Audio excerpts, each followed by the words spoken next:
दोस्तों आज मैं आप लोग के लिए हिंदी का एक प्रैक्टिस सेट लेकर आया हूँ जो बहुत ही इंपॉर्टेंट प्रैक्टिस सेट होगा। ये आपका यूपी टेट, सी टेट और सुपर टेट के लिए इंपॉर्टेंट होगा। तो इस प्रैक्टिस सेट को जरूर देखिएगा।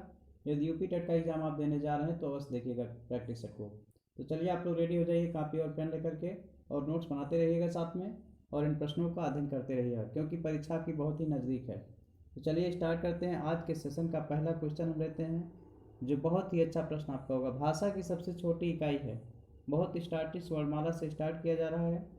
भाषा की सबसे छोटी इकाई है, कौन सी है आपको बताना है। शब्द, व्यंजन, स्वर या वर्ड, कौन सी है तो आप लोग जानते हैं। बहुत आसान सा प्रश्न आपका यह है। वर्ड आपका हो जाएगा, भाषा की सबसे छोटी इकाई को वर्ड बोलते हैं। यही आपका हो जाएगा फोर्थ राइट आंसर हो जाएगा। तो इसका वर्ड सही होगा। वर्णमाला से आपके 2-3 प्रश्न आते हैं, इसको आपको अच्छे से पढ़ लेना है। हर एग्जाम में पुटअप हुए हैं। अगला प्रश्न आपका हम लेकर आए हुए हैं, हिंदी में मूलतः कितने वर्ड हैं। आपको बताना है कितने वर्डों की संख्या है। जो मूलतः वर्ड हैं वो कितने हैं। 52 हैं, 50 हैं, 40 हैं कि 46 हैं। तो आप जानते हैं हिंदी में जो मूलतः वर्डों की संख्या है वो 46 है। तो हमको राइट आंसर कर देना है 46। बहुत ही अच्छे प्रश्न सेलेक्ट किए गए हैं और उन्हीं प्रश्नों को लेकर आए हैं आज हम। निम्न में संयुक्त व्यंजन कौन सा नहीं है। नहीं रहना, अगर रहता है आपके प्रश्न में तो आपको खूब अच्छे तरीके से उसको अध्ययन कर लेना है कि क्या पूछ रहा है एग्जामिनर आपसे, क्योंकि एग्जामिनर आपको चकमा देने का प्रयास करता है कि आप उलझ जाइए और आपका एक नंबर कहीं से गलत हो। तो त्रा आपका है, या, छा और ज्ञा। तो इसमें आपका संयुक्त व्यंजन नहीं है तो आप जानते हैं। बाकी त्रा आपका हो जाएगा, छा हो जाएगा, ज्ञा हो जाएगा, लेकिन यह आपका जो है ये संयुक्त व्यंजन नहीं है। अंतस्थ व्यंजन में या और अलावा आते हैं। संयुक्त को छोड़कर अगला प्रश्न आपका है, संयुक्त व्यंजन को छोड़कर हिंदी में मूल वर्णों की संख्या है कितनी है। 36, 36, 44, 48 और 53। कितनी है आपको संख्या बताना है उसको छोड़ करके, और संयुक्त को छोड़ करके इनकी संख्या 44 हो जाती है। आपका राइट आंसर सेकेंड हो जाएगा 44। तो मूल वर्डों की संख्या होगी। स्वर किसे कहते हैं, बहुत ही आसान सा क्वेश्चन। आप कई बार उठाते होंगे बुक को तो पहले वर्णमाला रीड करते होंगे, वहाँ पे आपको स्वर और व्यंजन मिलते हैं। तो स्वरों के बारे में आप पढ़ते हैं। स्वर भी कई प्रकार के होते हैं, व्यंजन भी होते हैं। जिनका पहला आपका ऑप्शन दिया है, जिनका उच्चारण लघु और गुरु में होता है। दूसरा ऑप्शन कह रहा है आपका, जिनका उच्चारण बिना अवरोध अथवा विघ्न बाधा से होता है।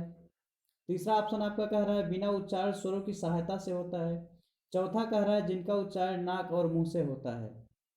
तो आप जान रहे हैं इसका जो राइट आंसर हो जाएगा दूसरा हो जाएगा, क्योंकि इसका उच्चारण जो होता है, स्वर का उच्चारण होता है बिना किसी अवरोध और विघ्न या बाधा के होता है।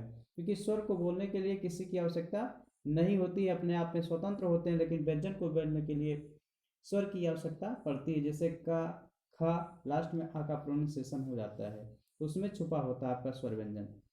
अगला प्रश्न आपका है, निम्नलिखित में से अग्रस्वर नहीं है। बताना है आपको अग्रस्वर नहीं है। आ, ई, ए, ऐ। तो आपका छठवां जो प्रश्न कह रहा है इसमें अग्रस्वर नहीं है, तो आपका आ हो जाएगा। आ आपका अग्रस्वर नहीं है। ये आपका राइट आंसर होगा। अगले प्रश्न की तरफ हम चलेंगे। हिंदी में स्वरों के कितने प्रकार हैं। हिंदी में 1, 2, 3 और 4 आपसे पूछा है, स्वरों के प्रकार पूछा है। तो आप जानते हैं स्वरों के 3 प्रकार हैं। ह्रस्व, दीर्घ और प्लुत स्वर में आते हैं। तो ये 3 प्रकार के आपके होते हैं। स्वरों की संख्या 3 प्रकार की होती है। हिंदी में वर्णमाला में आ और आ क्या है आपको बताना है। स्वर, व्यंजन, अयगुआ, संयुक्ताक्षर। तो ये आप ये जानते हैं, जब हिंदी वर्णमाला में अंक और आहा आएगा तो इसको अयगुआ बोलते हैं। थर्ड ऑप्शन के साथ हम चलेंगे, ऊपर बिंदी है तो अंक और आहा यदि आता है तो ये आपका हो जाएगा अयगुआ हो जाएगा। थर्ड आपका हो जाएगा राइट आंसर। कुछ ऐसे ही प्रश्न आपके लिए गए हैं, जिनके उच्चारण में दीर्घ स्वर से भी अधिक समय लगता है वह कहलाते हैं। तो जिनके उच्चारण में दीर्घ स्वर से भी अधिक समय लगता है वो कहलाते हैं मूल स्वर, प्लुत स्वर, संयुक्त स्वर, अयगुआ। तो ये क्या कहलाएंगे आप जानते हैं, प्लुत स्वर उसको बोलते हैं, क्योंकि दो दीर्घ से भी ज़्यादा समय उसमें लग रहा है तो उसको प्लुत स्वर बोलते हैं। बहुत क्लियरली आप लोग अध्ययन करेंगे, जिससे मिस ना हो। प्लुत स्वर कहते हैं आपको। सेकेंड राइट आंसर होगा। जिसका उच्चारण ऊपर के दांतों पर जीभ लगाने से होता है उन्हें क्या कहते हैं? तो ऊपर मूर्धन्य, कंठ, मूर्धन्य, कंठ, दंत, अनुनासिक कहते हैं। तो जब जीभ आपकी ऊपर लगती है, दांतों के पास लगेगी, तो उसको दंत बोलते हैं।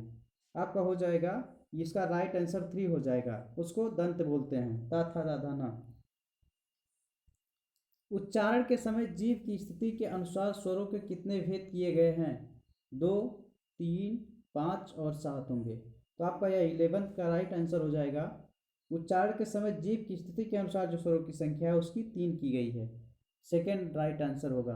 क्लिक करेंगे, उसके बाद आगे बढ़ेंगे अगले प्रश्न की तरफ। वह ध्वनियाँ जो स्वरों की सहायता के बिना उच्चारित नहीं हो सकती, वह क्या कहलाती हैं? फ्रैंकली आपको बोलना है, वह ध्वनियाँ जो स्वरों की सहायता के बिना उच्चारित नहीं हो सकती। स्वर, शब्द, व्यंजन, संयुक्त अक्षर। अब बोलेंगे 12th का राइट आंसर हो जाएगा व्यंजन होगा, क्योंकि व्यंजन जो होता है वो बिना स्वर के उच्चारण नहीं हो सकता, उसकी ध्वनियाँ उच्चारित नहीं हो सकती हैं।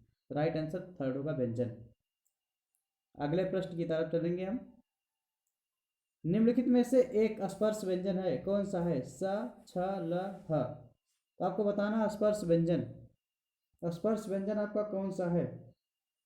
ये हो जाएगा छ, आपका हो जाएगा छ, आपका हो जाएगा स्पर्श व्यंजन के अंतर्गत आता है। अगला आपका हो जाएगा कादेव मौसाना अमर सबसा का से लेकर के जो माँ तक के वर्ड आते हैं स्पर्श व्यंजन के अंतर्गत आते हैं, तो उसमें छ आपका आएगा। हिंदी वर्णमाला के अंतिम पंचमाक्षरों का उच्चारण स्थान क्या है? अनुनासिक, कंठ, तालव्य अनुनासिक, मूर्धन्य। तो आपका 14वें का राइट आंसर जो हो जाएगा अनुनासिक हो जाएगा। जो अंतिम पंचमाक्षरों का उच्चारण स्थान हुआ अनुनासिक हो जाएगा। अगला आपका है अंतःस्थ व्यंजन है, क्या है? स, स, ह, छ, त्राज्ञ, अंग, ऊपर चार बिंदी, आहा, य, र, ल, व। ये आपका हो जाएगा 4th राइट आंसर अंतःस्थ व्यंजन के अंतर्गत य, र, ल, व ये आते हैं, आपके 4th हो जाएंगे। य, र, ल, व अंतःस्थ व्यंजन के अंतर्गत आता है। अगला प्रश्न आपका है अंगा का उच्चारण स्थान होता है नासिक, कंठस्थ, कंठतालव्य, मूर्धन्य।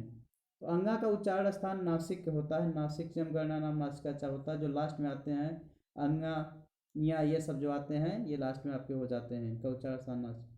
उच्छिप्त व्यंजन है सा, सा, सा, य, र, ल, छ, त्र, ज्ञ, ढ, ढ। तो उच्छिप्त व्यंजन के अंतर्गत आपके आते हैं यही दो आते हैं, ढ और ड़ आते हैं, ये दो आप उच्छिप्त व्यंजन के अंतर्गत आते हैं। उच्छिप्त ध्वनि का प्रयोग हुआ है, कहाँ पे हुआ है? आरजू में, खसरा में, पढ़ाई में, जफर में।